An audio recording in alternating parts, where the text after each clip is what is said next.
Thank you for coming back to our podcast, 518 Ambassador.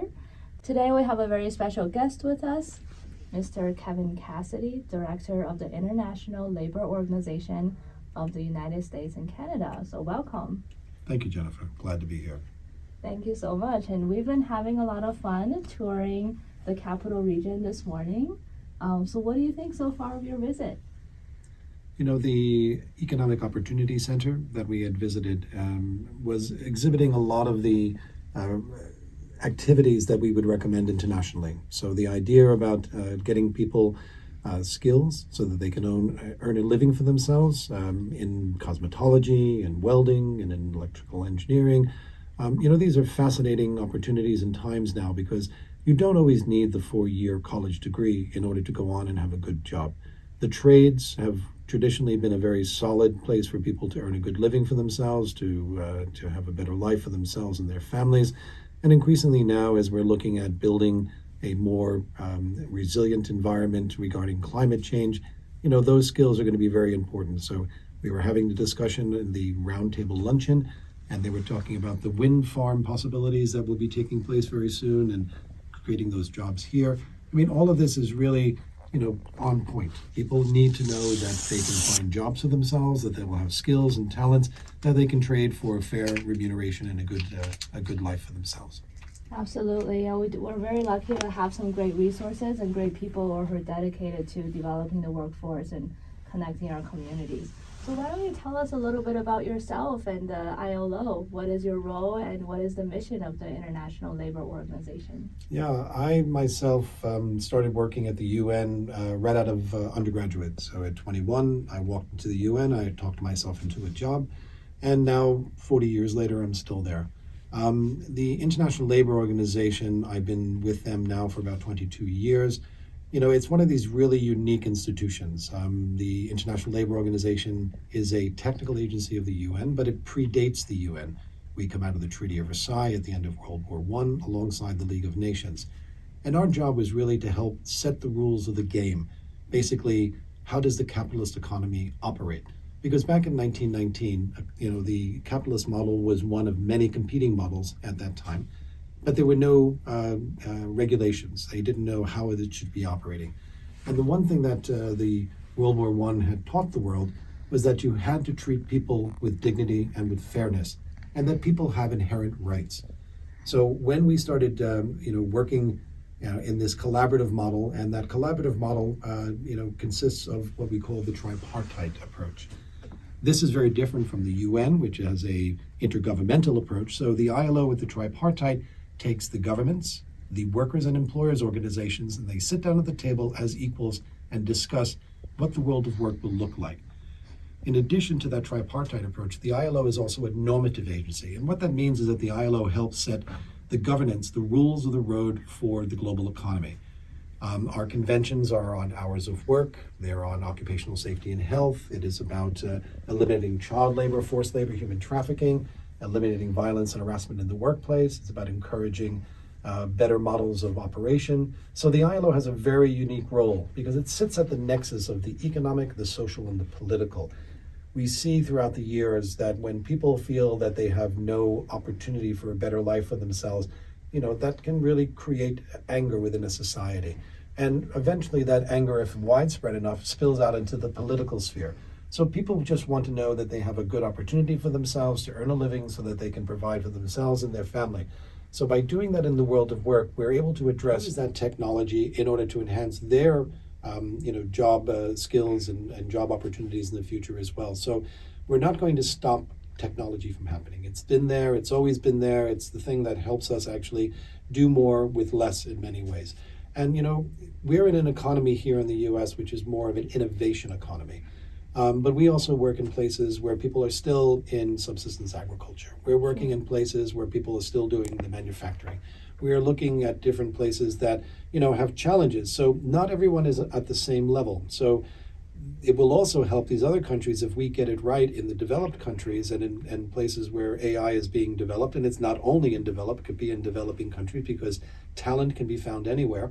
But we have to make sure that what we're looking at is not something for me here and now and how much I can maximize my profits on this, but how are we developing systems for the continuation of harmonious relations and economic growth and social progress in the world writ large? Work, and it's so needed in today's society, especially when we see unrest in many areas of the world, and some of that can be addressed by just providing economic opportunities for people. Yeah, I've traveled 65 countries. I'm now currently in Washington, D.C. as the director of the International Labor Organization. But as I travel around the world, people by and large just want to have a good life for themselves. They're not looking for opulence, at least not most people are. And most people don't want to just sit around either, right? Because you have skills and talent and industry that you want to sort of put to task, right? So if I can do a job that I like, that I have a good skill for, that I have an acumen for, then I feel that I'm doing something of value, and trading that value for a better life. Do you see that there's a disconnect for those folks to find opportunities, whether in education, training, or just finding a job? Like, are they well connected to those opportunities, or are there still challenges to be overcome? There is a lot of diversity around the world. I think when you start to look at this level of analysis, or what is our perspective, from the government perspective, they want to have a harmonious society. They want to make sure that things are moving forward. They want to make sure that, that the culture of that country is maintained. So they may be imposing policies that may be in disconnect to a large majority of people there who may be disempowered, right? I mean, traditionally in the world of work, there is an asymmetrical power relationship. Those who own the means of the production, as it is said, can make those decisions, and the people who are trading their talents and their skills are at the lower end of that scale. So they really can't influence that. Basically, that is not the way that we look at it today. We look at it today that, in fact, that people, the talent, the human resources that come to work for a company are the gold for that company. Most companies that are successful bring in good people, they bring in good talent, they treat them well, good conditions of work, opportunity for advancement. And in exchange, those people are not only earning the salary, but they're also more productive. They are advocates for the company. And today's younger cohort, people want to work for companies they admire. Other countries that are setting policies as well have a little bit more of an egalitarian approach. I see this, in Canada, they have a sense of social justice and of fairness. We see that in some European countries as well and around the world. But not every country has the same prerogatives. Now, when you look at it from a community point of view, when businesses are failing in a community, those communities fall apart. When we came out of COVID-19, or during COVID-19, we had seen a lot of businesses had to close. And that was because we couldn't be in person, right? So a small pathogen came into our world and shut down the global economy. And 81% of all the workers in the world in the first 6 months of COVID were out of work. That created tremendous problems. So we needed to have policies that would bring people back into the workplace and bring people back in a way that was safe and secure for them. So the policies that governments are creating, whether it is for the government's perspective, whether it is for the business perspective, whether it is for the employer, as the worker, or even for the community, I think we have to balance all of those. And the one thing that the ILO is good at is bringing people to the table, engaging in a process of dialogue, showing respect for the other side of that. Through building consensus, we'll come to a compromise, which not everybody will get everything they want, but that's the way we move forward as a species. Right, so you mentioned having the trilateral talks, right? So between companies, government agencies or government entities, and the workers. So when you talk about the workers, are they individual workers? Are they unions? Or so what happens if a worker, for example, is working for themselves and not part of a union? Then how do you address some of those issues? Right. So in this tripartite approach, when you look at the workers themselves, I mean, you're at a very disempowered relationship, right?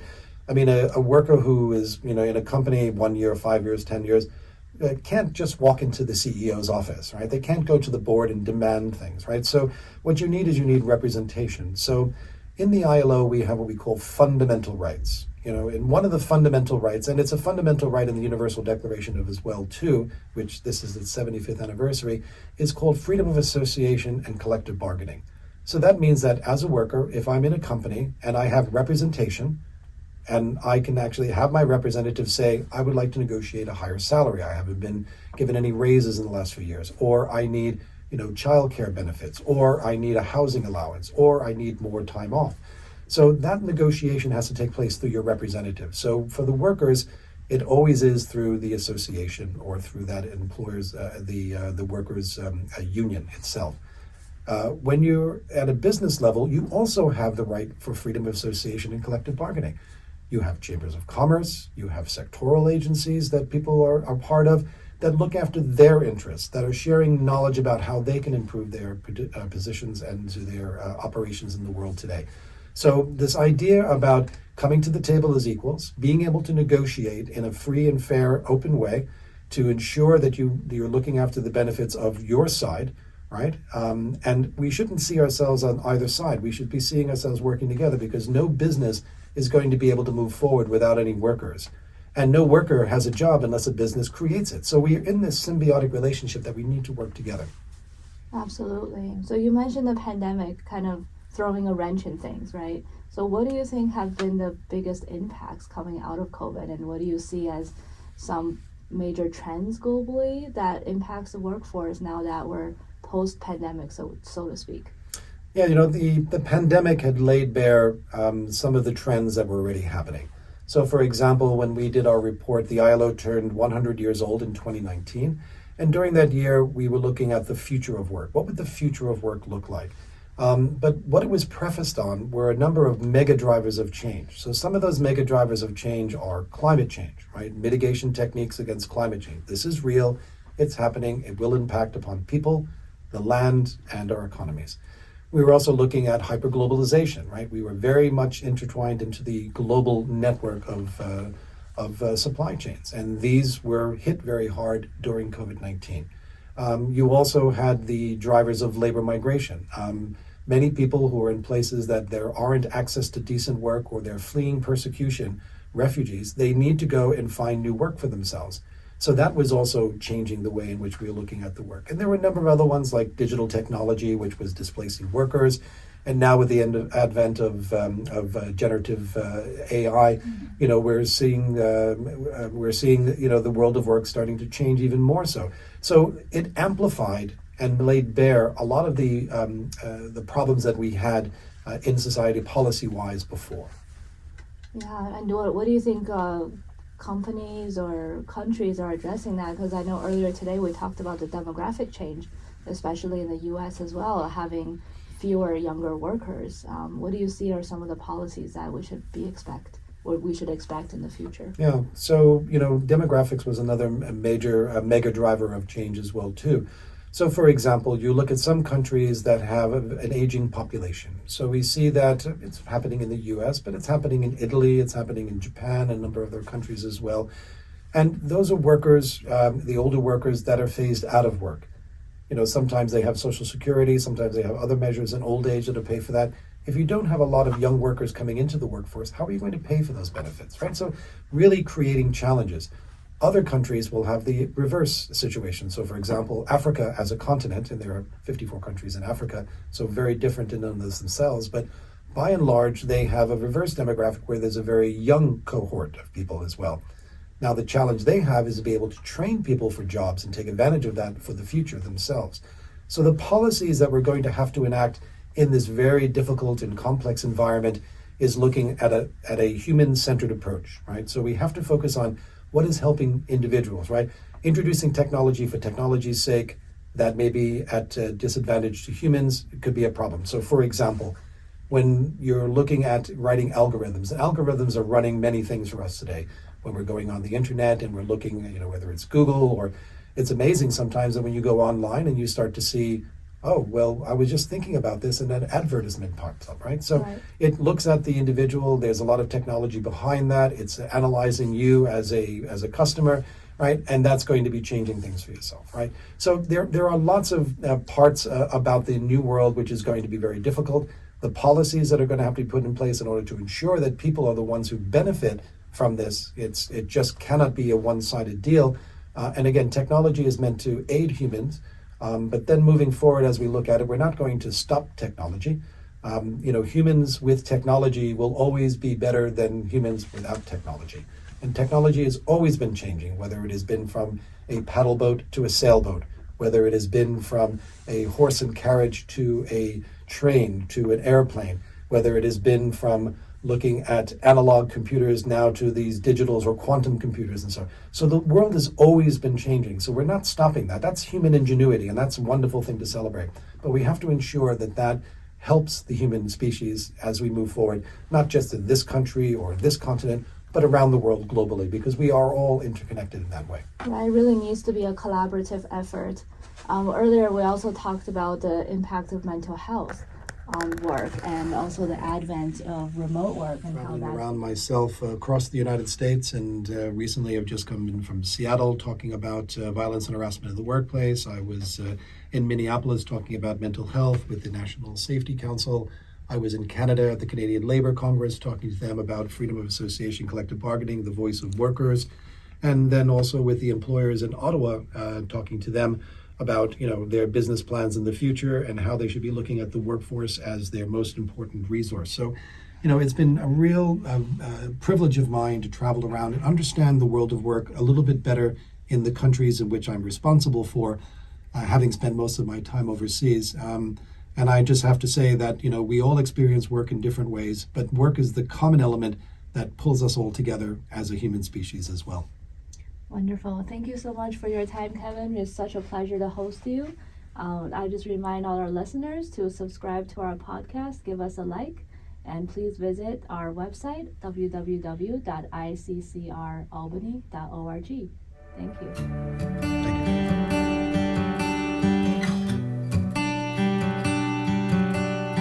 Thank you.